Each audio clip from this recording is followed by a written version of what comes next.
বন্ধুসকল, আজি মই ভূপেন হাজৰিকাৰ মৃত্যু দিৱস উপলক্ষে দোহাৰি দিবলৈ ওলাইছোঁ। চাব।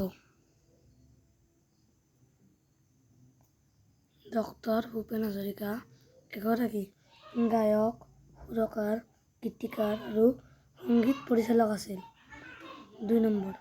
ডক্টৰ ভূপেন হাজৰিকাৰ জন্ম 1926 চনত 8 ছেপ্টেম্বৰত শদিয়াত হৈছিল। তেখেতৰ পিতৃৰ নাম আছিল নীলকান্ত হাজৰিকা আৰু মাতৃৰ নাম আছিল শান্তিপ্ৰিয়া হাজৰিকা।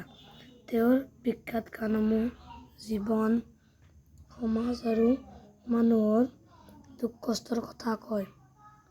তেওঁলোকৰ ভাই-ভনী মুঠ আছিল 10টা। পৰিয়ালৰ 10টা সন্তানৰ জ্যেষ্ঠ আছিল ডক্টৰ ভূপেন হাজৰিকা। ডক্টৰ ভূপেন হাজৰিকাই ধুবুৰী, গুৱাহাটী আৰু তেজপুৰত স্কুলীয়া শিক্ষা গ্ৰহণ কৰিছিল।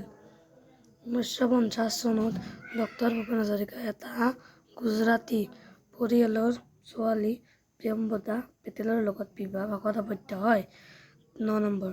তেওঁ আগবঢ়োৱা অৱদানৰ বাবে ভাৰত চৰকাৰে 2019 চনত তেওঁক ভাৰতৰ সৰ্বোচ্চ সামৰিক সন্মান ভাৰত ৰত্ন প্ৰদান কৰে।